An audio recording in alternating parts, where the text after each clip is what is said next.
What's good, guys? Venny here, bringing you another 30 custom tactic. And you're thinking, well, Venny, the custom tactic what you showed me before was sick for me. Well, some of you might have been, like it was allowing you to be a little bit more aggressive in attack and defense, and it was working well for you. And I obviously understand that them custom tactics were really good.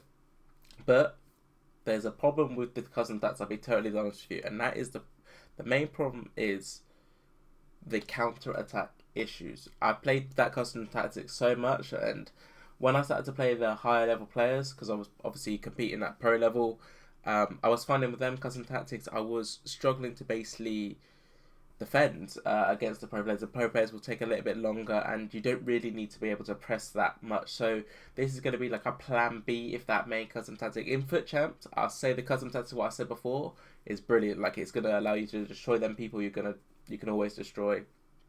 But this one really takes it to the next level for when you want to play competitively and pro sort of style. So yeah, let's get into it. You've seen the team. We're waiting for rewards tomorrow. You'll see this probably like a week after I actually made it, but we're waiting for to get Van Dijk, who we can guarantee getting because we've got top 100. This custom tactic, I'll quickly show you guys. I'm not lying. These are the custom tactics I used. Very solid 4-2-3-1 as usual. You guys know how I play. You'll see the foot champs highlights from my R9 Red to Glory, and if you want to come and watch on stream, you can do as well. But they're 26th in the world. Just missed out by free skill rating for an extra 100k pack, but you got to take that. We're under like a different game attack right now, so we're hiding. We don't want to get those two sweaty people.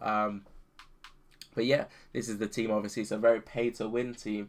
But I use this custom tactic on my 50k team, which was built around R9 in my R9 Reds Glory, and we achieved 27 and 3. So I know these custom tactics work outside of the main custom tactics which I showed you before.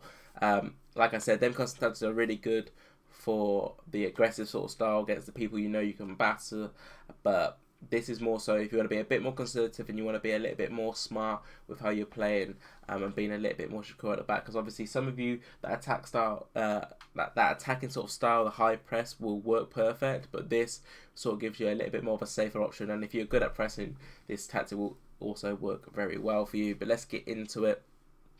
And as you see, we're still unbalanced, and we're still on 5 width and 5 width in attack. Slight difference, so we're in 3 depth in defense. This is because, like I mentioned, we want the team to be a little bit more stable when we're coming into defense when playing the pros. If we're on like 5, we're going to be super easy to counter attack, especially when the players have got like the R9s, the Eusebios, they can go ridiculously quick. So that's why I'm a little bit more conservative when I'm going with the 3 depth, being able to drop back a little bit deeper, so I'm not conceding the through balls, like literally 3 passes and they're through.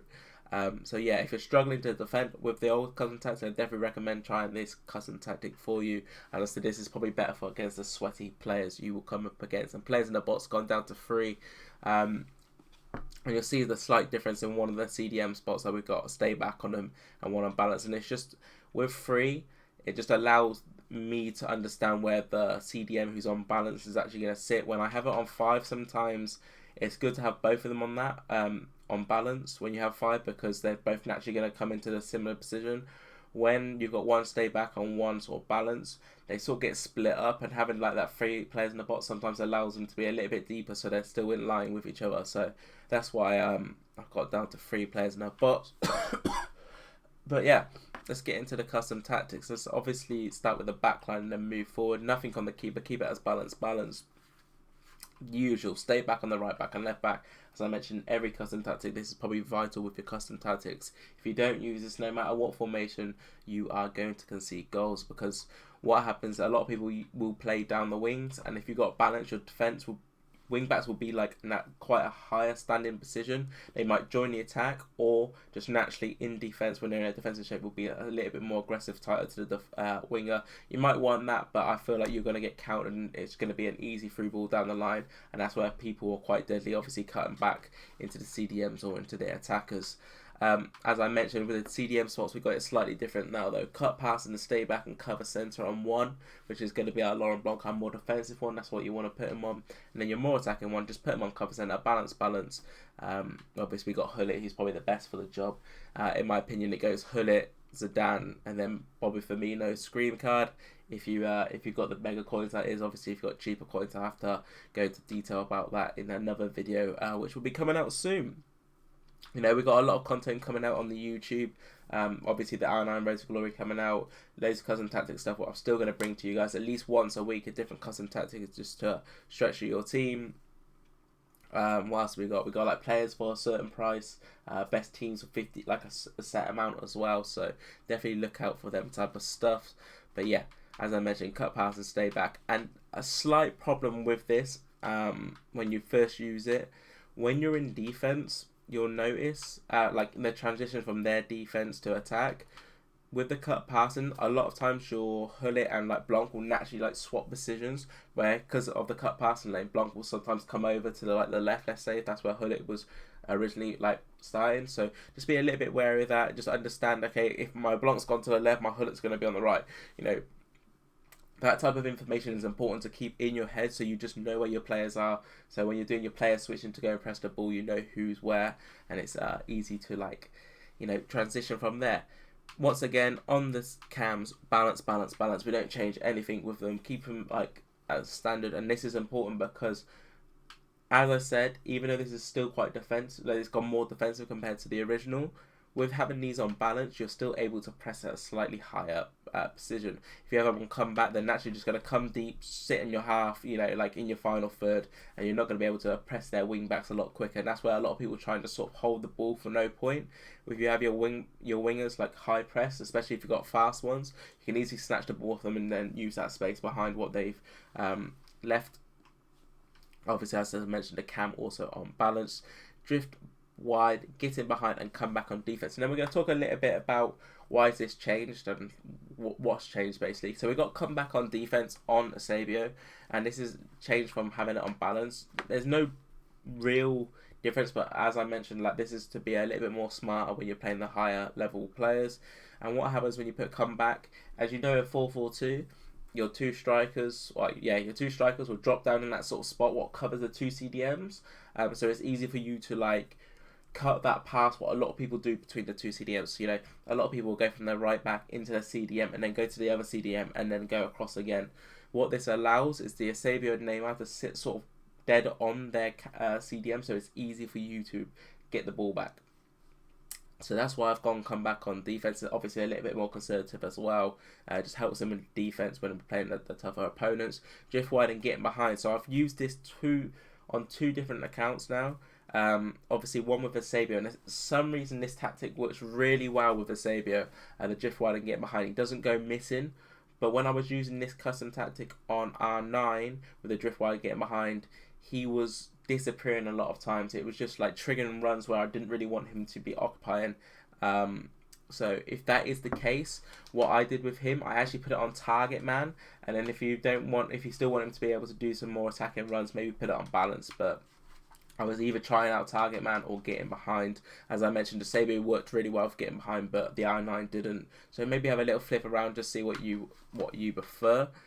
You might just want them to be the option like in the middle. So you might not want to even put drift wide as just a natural thing I did. I just feel like it just allows them runs, especially from like if you're playing down the right, your striker will give you that run down the line, which just is an easy through ball down the line and makes their defenders turn, gives you the space as well to come out of defense with. Once again, we'll go over the other tactics. This is the ultra defensive one. If I'll be totally honest with you though, I literally play this custom tactic no matter the score, no matter what. I obviously, if I'm losing, I'll ramp up that depth. I will actually even on the D-pad use the team press option, which is if you go down on the D-pad, go to the team press one, and that's like your team basically goes constant pressure without you having to change your custom tactics up too much, because I still like how my attack works even though I don't want it to go fast build up. So I just put that team press on, and that's naturally what we do.